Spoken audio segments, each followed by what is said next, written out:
Jai Nandalala, Madhyali Charanam, everybody. So today is going to be a very interesting journey about one of Lord Krishna's devotee. He's called Chaitanya Mahaprabhu. And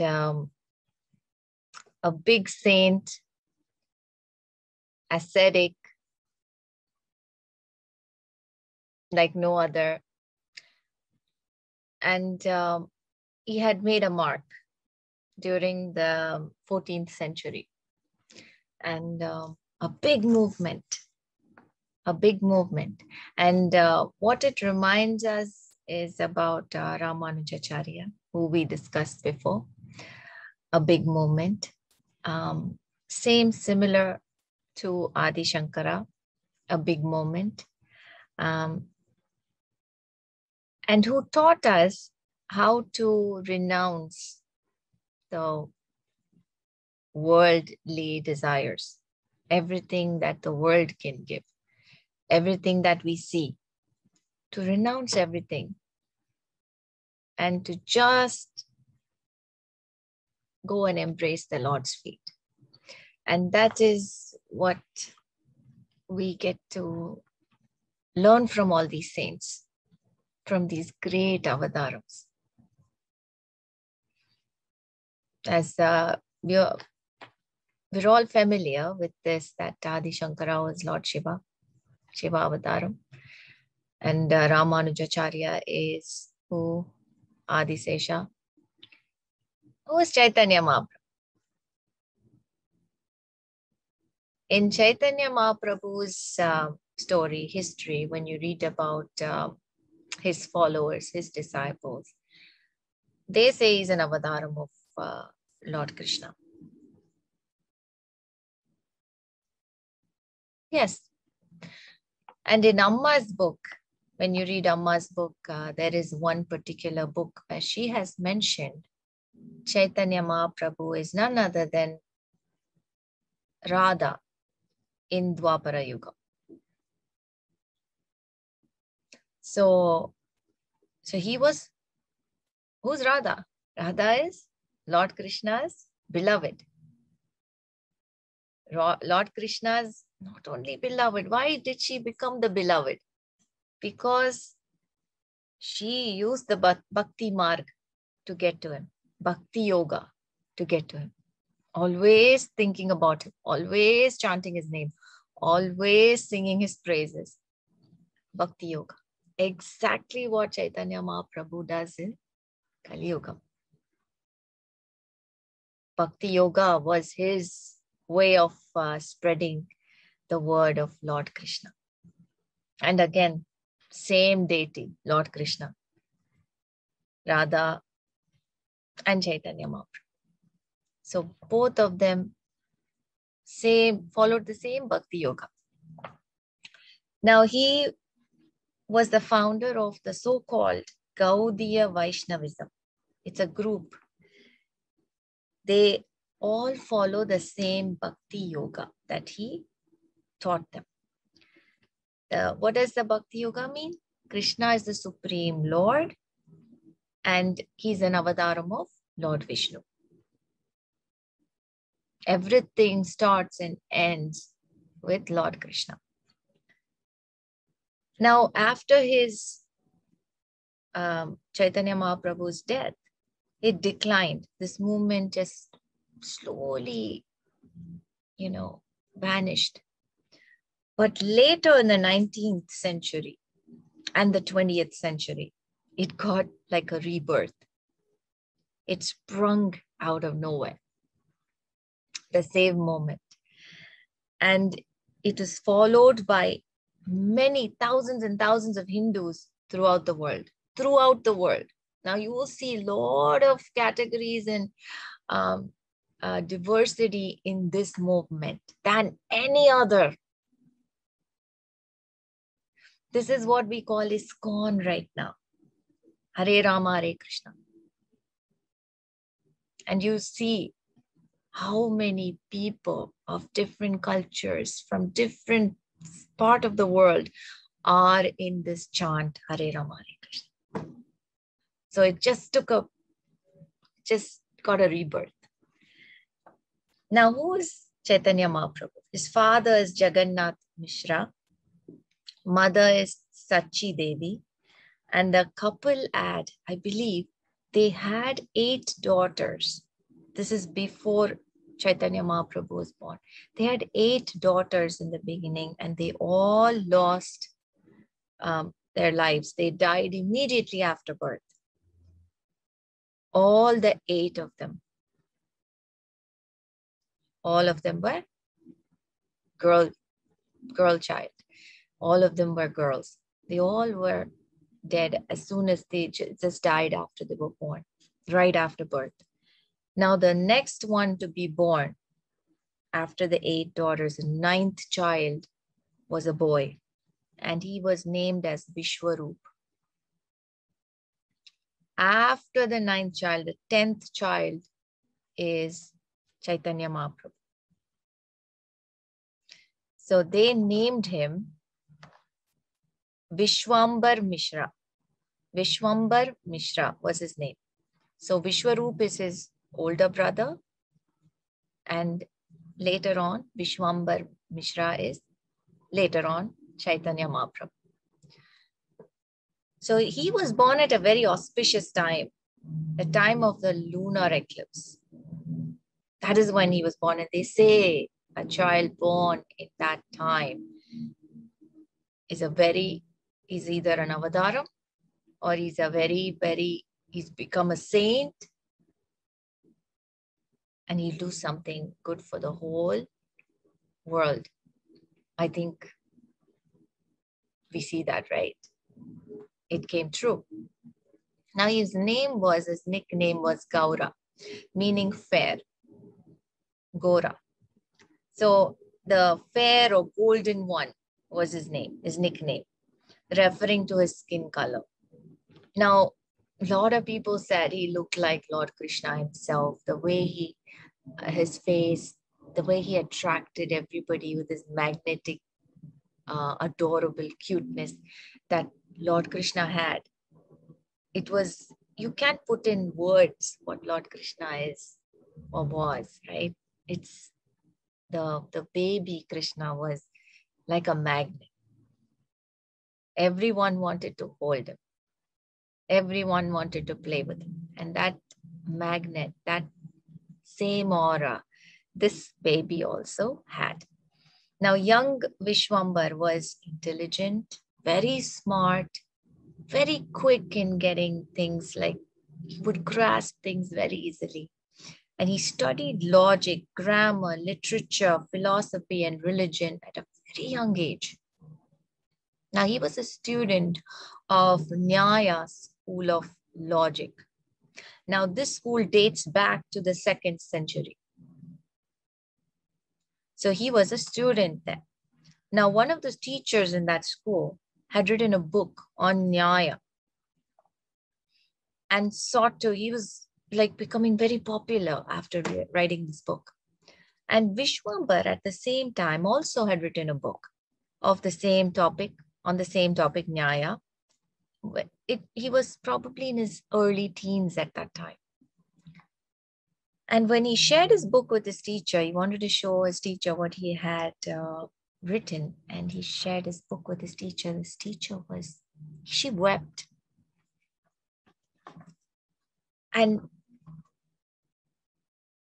he wept. And he said, this book is not an ordinary book. And I felt I wrote a better book. I wrote a very good book. And he had tears in his eyes. Now, Vishwambar could not see his teacher like that. So what did he do? He dismissed his own book as nothing. He said, don't worry about this. This is nothing. I just wrote something. Don't worry. Don't take it so seriously. His teacher knew that he is not an ordinary person when he read his book. Now, what did Vishwambar do? He threw his book immediately in the river. He said, It's not needed. Because if my teacher's feeling low after reading this book, if my teacher feels she's below after reading this book, I don't want this book. That is something we have to learn from this incident, how his work, it's all, after all, his work. He didn't think of it as great. He thought of his teacher. After all, that's the person he learned from. And that detachment from that small age, he was so detached to what he did that I was absent, right? I wrote this book. It belonged to me. That thing was gone. That child didn't have that thing in him. And he gave away that, all those, effort. He just flung it in the river. Incredible. And at the age of 16 years, he started giving debates and lectures. Think about it, 16 years. He started traveling everywhere and he started preaching what he learned. He was a very smart, literate kid. So he started giving these lectures everywhere. Now he got married also at that time to a girl named Lakshmi. Now, while he was on his travel, at that time, he was very focused on his debates, focused on his whatever he learned. He wanted to be a good scholar. That ambition was there. He wanted to achieve on those lines. He wanted to be the best on those lines. And while he was traveling, one day, his wife got bitten by a snake and she passed away. You should understand how the Lord makes the way, path clear for this devotee, okay? Whenever a person is meant to achieve something in this world, he's come here to achieve something. He has a goal. Everything is already planned. At that time, things clear up for him, making it easy for him to focus only on the Lord. So he got married and the wife got bitten by a snake and she passed away. And soon after that, his father also passed away. That left a vacuum in his life. He felt really down when his father passed away and he had to go to Gaya to do his final rites. And when he went to Gaya, that's when things started changing. He met a guru there, Ishwara Puri. He met his guru. His guru is the one who enlightened him. He is the one who gave him all knowledge about Lord Krishna. He was the one who introduced him of Lord Krishna. Now the Vaishnava group in West Bengal, he already knew who Lord Krishna was, but then he was not in the Bhakti Yoga. He was in the Karma Yoga. That is, you do your duty. You know what Karma Yoga is, right? We've talked about this. Karma Yoga is when you think, okay, whatever life gives me, I'm going to take it. I'm going to do my duties. And that is enough to reach God, That is enough to please God. When you accept whatever happens in your life and you're content with whatever is given to you in your life, no complaints, no doubts, and you take everything as your duty and you do your duty and you go by the words of the Bhagavad Gita. That is Karma Yoga. When you stand clear. Okay, this is my karma. I'm going through my karma. Everything is fair in his books. A lot of people say, right? Why is God troubling me so much? Sorry, God is not troubling you. God is not troubling you. Yes, you may be shocked to hear this, but this has nothing to do with God. It's your karma. If you're going through something, it's your karmas and you have to go through it. But what is God doing there? He's the ointment. He has the abilities to take off the pain while you're going through your karmas. And that is why you need God. We have gone through this discussion also.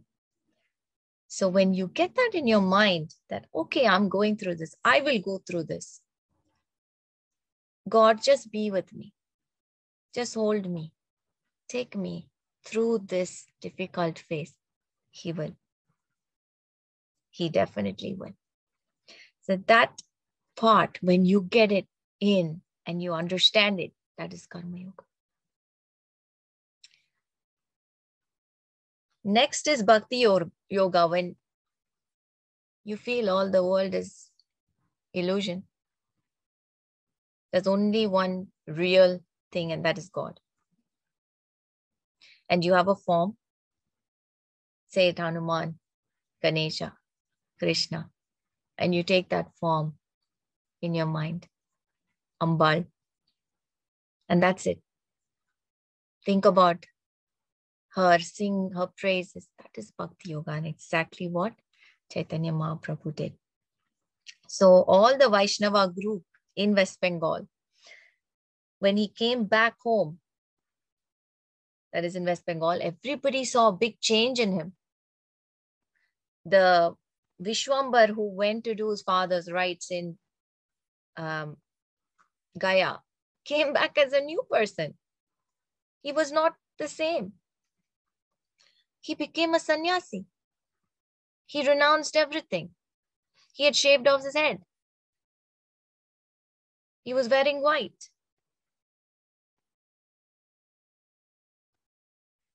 So they saw a big change in him. And he had this peace in his face, that peace of mind. You could see it. You could see the joy, the happiness on his face. And it was like radiant. His face was radiant, like a sun, a bright light. That's when he got the name Chaitanya Mahaprabhu. From Vishwambar, he became Chaitanya Mahaprabhu. Now he traveled all over the country by foot, spreading the word of Krishna. All about Krishna, Krishna, Krishna, Krishna. All the time, whole time, his words, his everything was on Bhagavan Krishna. And his final 24 years of his life, he spent in Puri, Orissa. That is where he was in his final 24 years. And he would often forget to drink. He would often forget to eat. Krishna was his food, shelter, clothing, everything. The Lord's name was enough for him. He drenched in that. Now, during this period of Chaitanya Mahaprabhu, there was a king who was ruling Orissa at that time. And he was Maharaja Prataparudra. Now, Chaitanya Mahaprabhu, his word spread far and wide. He became very, very popular at that time. the age when there was no social media, when there was no Facebook or WhatsApp or Instagram, word of mouth. His words, like he traveled everywhere, so he left his footprints everywhere. Everybody got to know him. His words spread like fire everywhere. Everybody spread his words. Oh, did you meet Chaitanya Mahaprabhu? He was here, just here yesterday. So that kind of thing he got. Everybody were talking about it. So Maharaja was also eager to meet him. Now, in Orissa, we know this Puri Jagannath Temple. Now, the usual custom that they follow in this temple, it's not now, but when I speak about this temple in detail, I will tell you everything from A to Z. You know this, we start from the roots of how the idol came to be. But now we're talking about Chaitanya Mahaprabhu, so I'm going to talk about this king.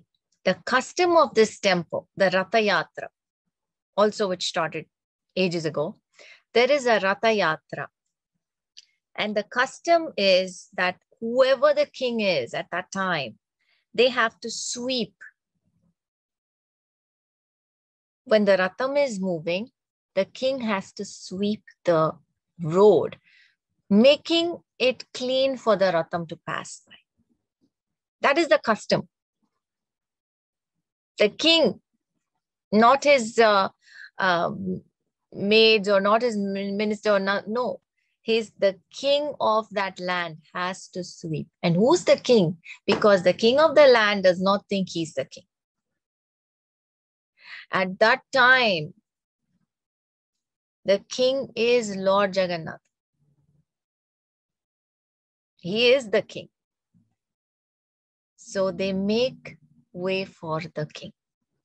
The Ratham to pass, the king sweeps. He comes down that level as an ordinary man. He's not wearing his crown. He's not wearing his jewelry. He's not wearing all his ornaments and his attire. He's like an ordinary sweeper.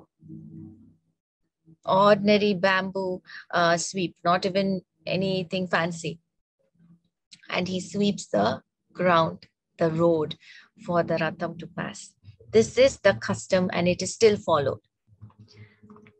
So every year there is a Rata Yatra where Lord Krishna, Lord Balarama and Devi Subhadra. Now Balarama and Subhadra's sister and brother of Lord Krishna, correct? So they're all taken in this Rata Yatra. And they go, how the custom is they go to visit their family across the river to Gundicha Temple in Puri. So this is the custom. The Rata Yatra goes through across the river to the other side. Now the deities are made of wood, cloth and resin.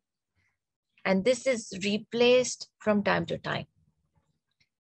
So it's not like the usual deities in other temples where it is of stone or metal. This is different. But I'll go to that history when I speak about the temple in detail. Now the Rata Yatram is so popular that even the Britishers, when they were ruling India at one time, they respected it a lot because they knew how powerful this Lord Jagannatha was. Jagannatha, ruler of the world. So the chariot, and also there's a story where the chariot, they say that the chariot would move only when the Lord wants it to move. People pull, a lot of people pull the chariot. It's huge.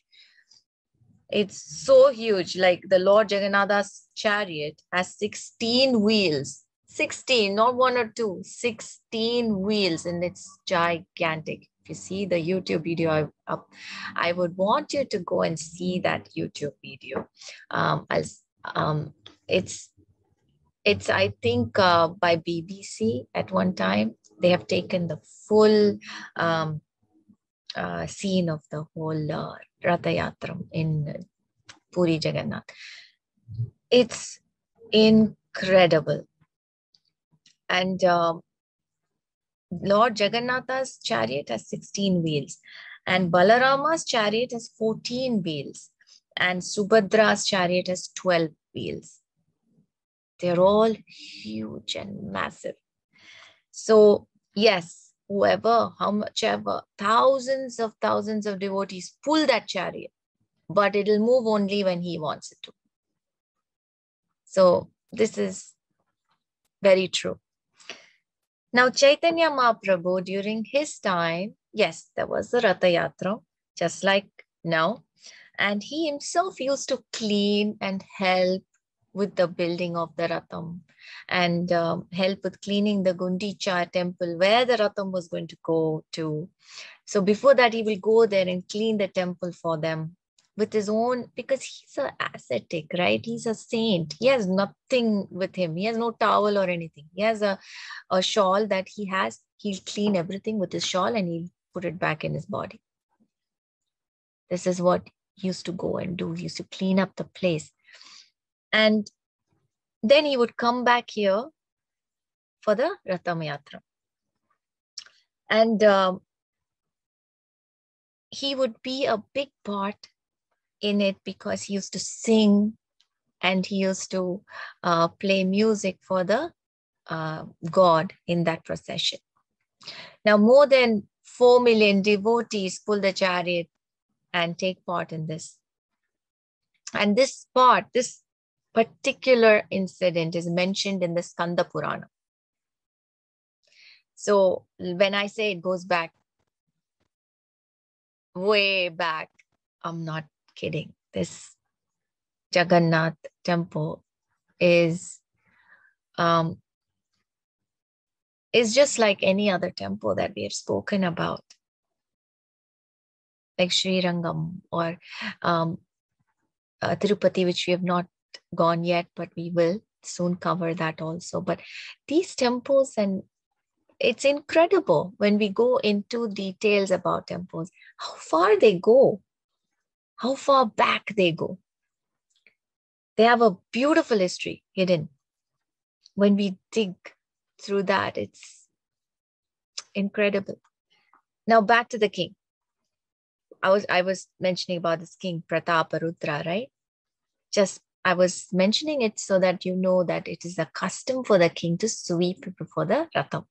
Now, the king has to do his part. That year, the Rata Yatra was going to begin, and he took his part as an ordinary man with his sweep, the broom, to sweep. Now, he swept throughout the procession, and Mahaprabhu, Chaitanya Mahaprabhu saw that, and he was very pleased. But he didn't know that it was the king. He saw that and he was very pleased. This was the first year he was there and he saw it. So he was like, oh, look at that man, he's sweeping, so nice. So the people there said, that is our king. Before that, he said, I want to meet him. Oh, he's sweeping for my Lord, I want to meet him. But then when everybody said, oh, that is our king, Prataparudra, that is our king, he said, oh, then I don't want to meet him. He immediately changed his mind. He said, I don't want to meet him. Now, the king got to know this. The king got to know that Mahaprabhu wanted to meet him. Then as soon as he came to know he was a king, he said, I don't want to meet him. So the king got to know that. And he felt bad. He was like, why did he want to meet me first? And then he said no to me. Maybe because I'm the king. Maybe if I give up the kingdom, if I give up my family and everything, will he accept me? Will he meet me? The king is thinking. So Chaitanya's devotees, Sarva Bhauma Bhattacharya, one of them, he pacified the king. He said, don't feel disheartened. It's okay. You want to meet him, right? I will tell you a way. During the Rata Yatra, after the Rata Yatra, Chaitanya Mahaprabhu will be singing everywhere, dancing everywhere, and in all the groups. And when we reach the Gundicha temple, there's a beautiful garden. usually Mahaprabhu sits under a tree and he's in a trance. The Bhattacharya, one of his devotees, telling the king. So he'll be in a trance at that time, and he'll be in a deep bhakti mood at that time. At that particular time, you go dressed up like a beggar. He's telling him, don't dress up like the king. Don't go like the king. You go dressed up like an ordinary, maybe even a beggar, it's okay. And go and sing the Gopi Gita to him. Now, Gopi Gita is from Bhagavatam. This way you can capture his attention, he says. So the king is listening. The king is like, I will do it. I want to meet him. I will do it. Now, as the bhaktas, the devotee had mentioned, all of them were gathered. The Rata Yatra is starting, and Mahaprabhu is dividing his close associates into 4 Kirtana groups, and each party has many people playing the mridangam, the bells, the drums, so many those bhajan instruments. And there are singers in the group. Each group had about 6-7 singers to take turns. So this group, 4 Kirtana groups, right? In every group, thousands of people following, singing along. Think about it. Now, and everybody, and Chaitanya Mahaprabhu takes turns to go in every group and be a part of every group. Now, King Pratap Rudra is watching all this from above. In his palace. He's watching as this is happening. And while the Ratham is moving, he sees that Chaitanya Mahaprabhu is in every group. His vision, he's watching this Chaitanya Mahaprabhu is in every group. Now he comes down to see the procession, and that time, a lot of people are watching too. It's not just him. Lot of people on the streets gather to watch this Ratham, the Lord passing by. So he's like trying to get a view of it, like turning here and there, glancing here and there, across. And there's a man standing right in front, and he's like dancing. He's not standing in one place because the kirtana is happening there, the songs. He wants to dance and be a part. So he's like swaying here and there. So the king is also like doing this, and his minister gets annoyed, his minister. So he wants to go, and he goes and tells the devotee, can you move? The king is behind you. He's trying to watch. And the devotee doesn't care. For him, king is Lord Krishna, right? So he's still swaying and he's not giving way. And the minister gets angry and he wants to, he pushes, he's like, trying to nudge him more, and he turns and he slaps the minister. The devotee slaps the minister. Now the minister gets so angry. He's like, I want to teach him a lesson. Who does he think he is? I'm the minister. So the king says, calm down, calm down. They're all devotees of Lord Krishna. You are very blessed to be slapped by one, he says. Calm down, it's okay. So you're very blessed to be slapped by him, so it's okay. Don't worry, I'm fine here. Whatever I see, whatever I get is what is destined for me. What does he see? The beautiful vision is he sees Chaitanya Mahaprabhu in every group. It's like Lord Krishna dancing with every gopikas in Vrindavan. Every gopika will have him, right? Just like that, Chaitanya Mahaprabhu was in every group dancing with his disciples.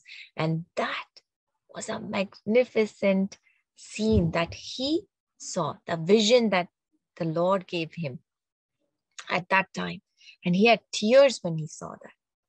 So everybody in that group thought Chaitanya Mahaprabhu is in my group. Do you see that? So just like every gopi would think, right? The gopika would think, Krishna's dancing with me only. Krishna's dancing with me only. Just like that, every group in that kirtana, during the Rata Yatra, thought Chaitanya Mahaprabhu was in their group, only in their group. See that beauty? Only the Lord can do that. Now, that vision, after that, he knew this person is not an ordinary person. This person has some powers. He's something not everybody says, but now I saw it. Why did I get this vision? Only because of the Lord's blessings. Now, as per the devotee's advice, remember Bhattacharya, one of Chaitanya Mahaprabhu's devotees, said, after he reaches the garden, he will take a rest, right? Mahaprabhu will take rest. Just like that, he reached the garden. Chaitanya Mahaprabhu was sitting under a tree and just closed his eyes in a trance, Krishna trance. The king took blessings from all his devotees and went to see Mahaprabhu, wearing only a dhoti, ordinary person, a very ragged, like a rag, dhoti. Took his lotus feet, Mahaprabhu's feet, and began to massage it. Slowly he's massaging his feet. The king is massaging Mahaprabhu's feet. As he did it, he sang the song from the Gopi song from Bhagavatam, Gopi Gita from Bhagavatam, with lot of bhakti. With lot of bhakti.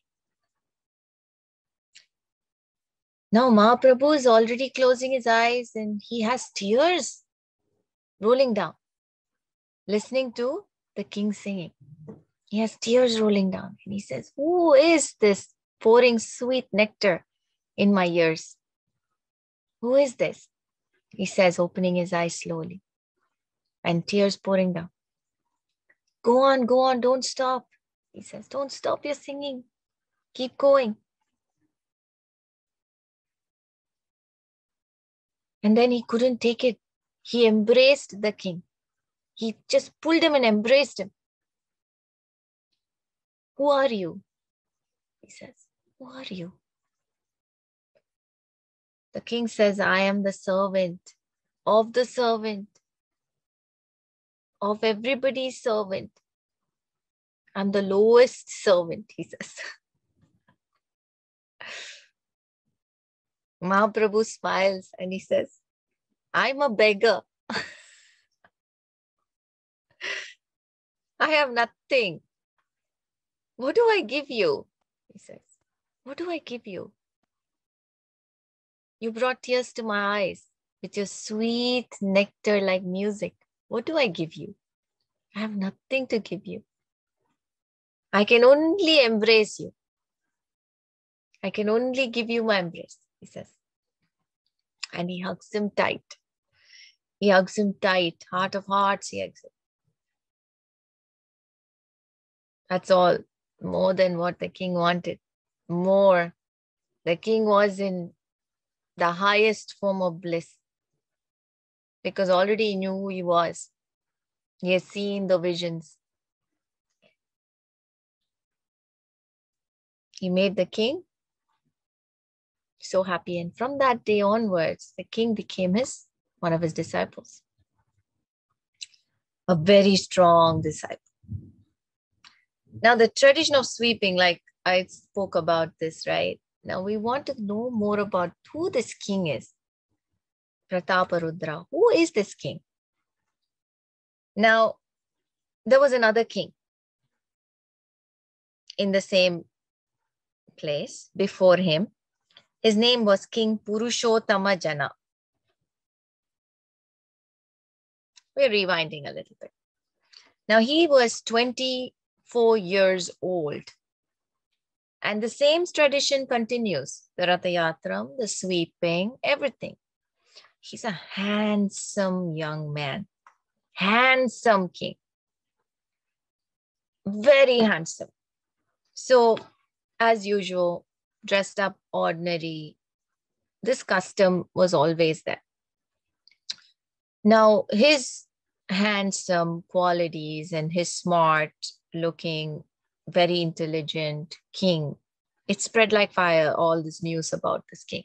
So the Vijayanagara king from the south wanted to get his daughter married to this king. Okay, to who? Purushottama Jana. He wanted to get his daughter married to King Purushottama Jana, who was the current king of Orissa at that time, Puri. Now the king sent his associates. Who? Vijayanagara king sent his associates to check out the place. You know, they do the spy work, right? Because they're so far away in the south. So they want to know what's going on, really, how he's governing, how are his subjects, how is the place, how is he a king, right? So for all that, he sent his associates to check out how this king is. When they came to examine, they came to check out the place and the king. That time, the Rata Yatra was going on. And obviously, the custom demands that the king is the sweeper, correct?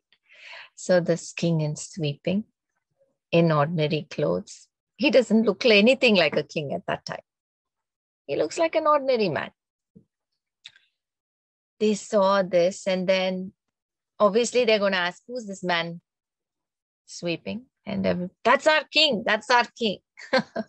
Everybody is very proud of their king over there. So the associates who came from Vijayanagara were not very happy. They're like, this ordinary man is the king? Why is he wearing such ragged clothes? He doesn't look like anything like, and we heard such big things about him. He's handsome and he's that and he's this and he's smart. He's not anything of that. Now they come back to the king, Vijayanagara king, and tells him that, they all tell him that whatever you heard is not true. We just saw the king in person and he doesn't look anything like what we heard. So just forget about getting your daughter married to him. Now, initially, Purushottama Jana knew that the Vijayanagara king had this liking for him and wanted to get his daughter married to him. That was there. But then, now there's no news from there. So he was wondering, he asked his associates, his counselors and everybody in the kingdom, what happened? No news from the king from Vijayanagara. The counselor said, apparently, we heard that there were some people who came from Vijayanagara during the Rata Yatra and saw you sweeping, and they went back with all these comments. They said all these things and went. So Purushottama Jana was not very happy. He felt very insulted. He immediately said, let's go, conquer them. That's what kings do, right? Let's go, invade his kingdom, conquer them. Vijayanagara is not a small kingdom. If you read about Vijayanagara, they're the ones who have built most of our temples in the south, right? They are huge. So apparently the king of Vijayanagara at that time was a big bhakta of Lord Ganesha. Okay. So here he is. It's like, let's go fight. Let's have a battle and win their kingdom and come. So Purushottama Jana left with all his soldiers, with his army, marched to the kingdom of Vijayanagara. But unfortunately, they lost the battle. They came back. Purushottama Jana had to come with his head down because he lost. He came straight to the temple, Jagannath, and he fell at his feet and he said, "Why did you betray me? I always sweep for you. Why did you betray me? You made me go all the way there and you made me lose. He was the one who insulted me for being your sweeper. And you didn't even think of supporting me in this?"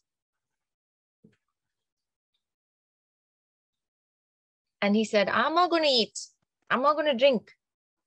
I'm not going to have a sip of water. I'm not going to eat. I'm going to die right here under your feet till I get an answer."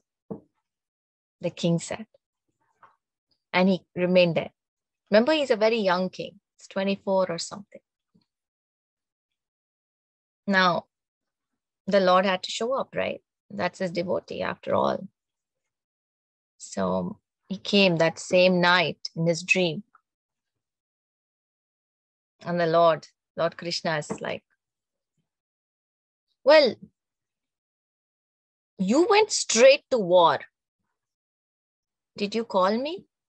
He said, "I didn't know I was invited."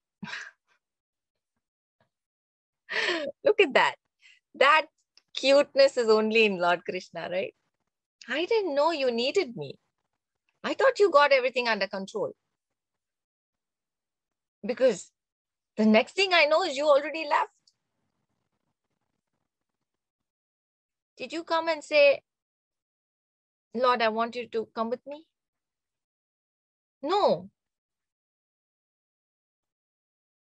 How am I supposed to know you need my help when you didn't even ask for it?"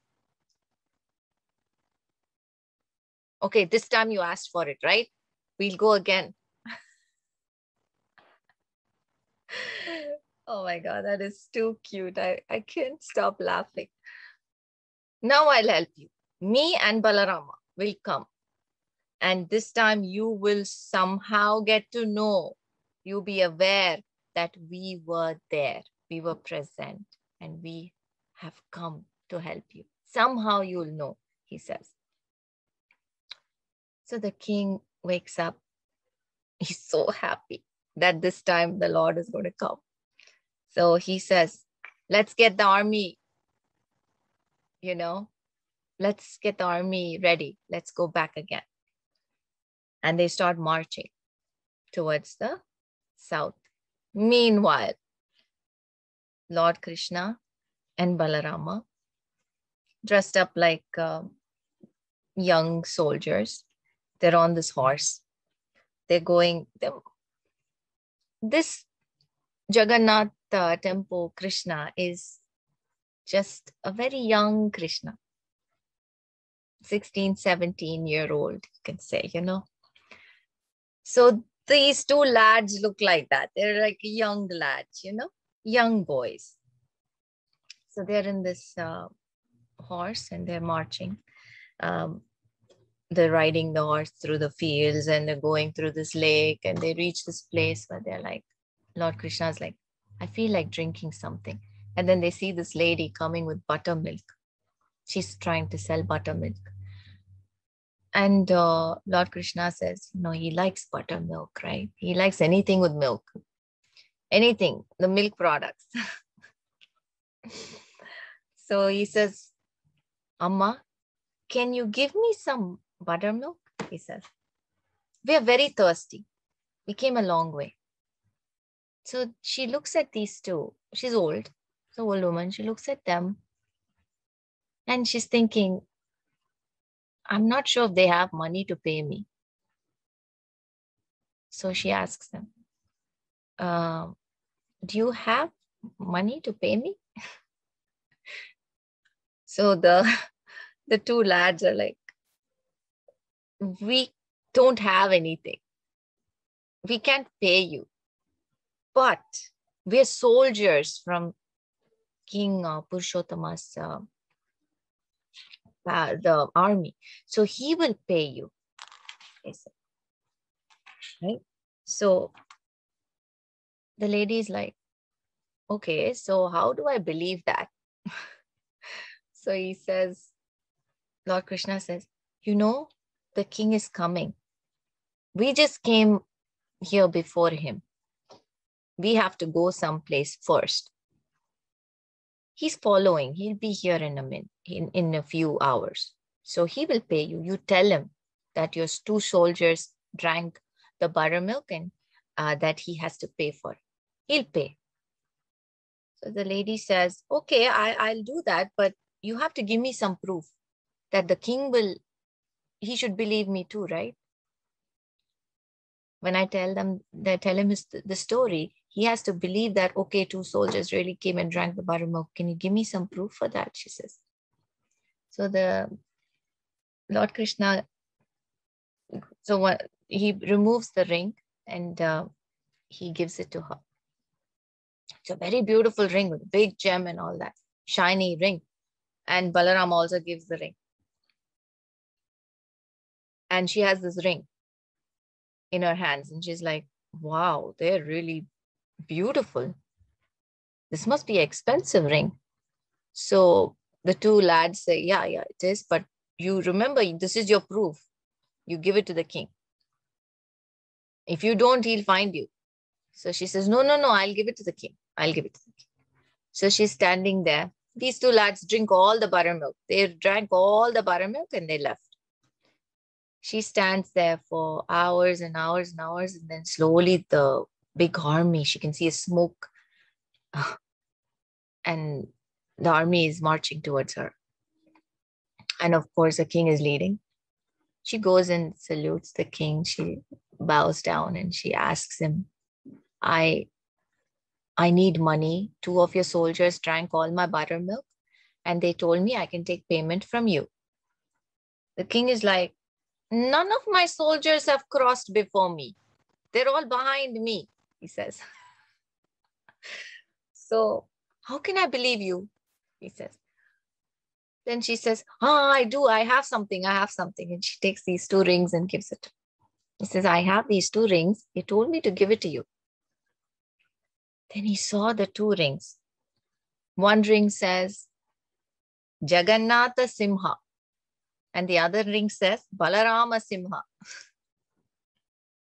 Now, this is what he had made. He had got it made from the goldsmith for the Lord himself. Now, this is what the Lord in Jagannath Puri is wearing. He knows that. How did it come in the lady's possession?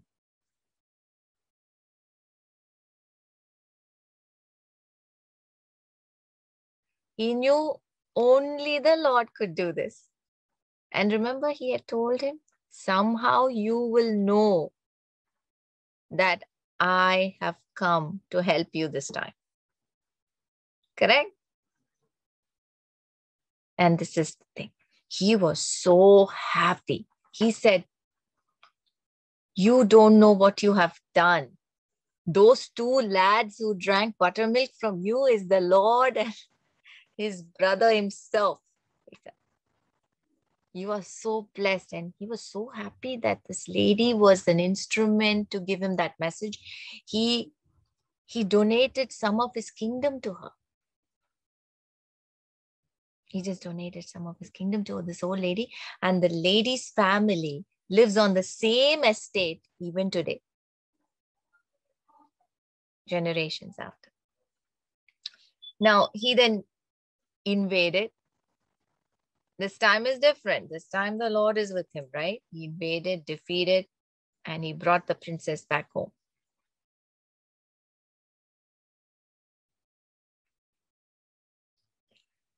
Now the princess, she was literally kidnapped. But she saw the king. I told you, he's a very good looking man, very handsome. She saw the king who's kidnapping her. If she fell in love with him. So she literally fell in love with the kidnapper. And that's how they got married eventually. Now their son is the current, who I was talking about, the King Prataparudra, who's a disciple of Chaitanya Mahaprabhu, their son. So a little history of how rich Lord Krishna's influence, the Jagannath Puri temple influence, is on the family of these kings. I just wanted to give you a picture of that. Now, of course, Chaitanya Mahaprabhu, they say that he was such a beautiful soul that whenever he embraced anybody, they would go in a trance. They would be so happy, they danced in joy. That effect Chaitanya Mahaprabhu had. Now, there is a story that he embraced and cured leprosy also. Devotee had leprosy and he just embraced him and his leprosy was gone. So these kind of stories are there about Mahaprabhu. And there are a lot of historians who believe that Hinduism in Bengal survived because of his birth and his whatever he spread, the Vaishnavism that he spread.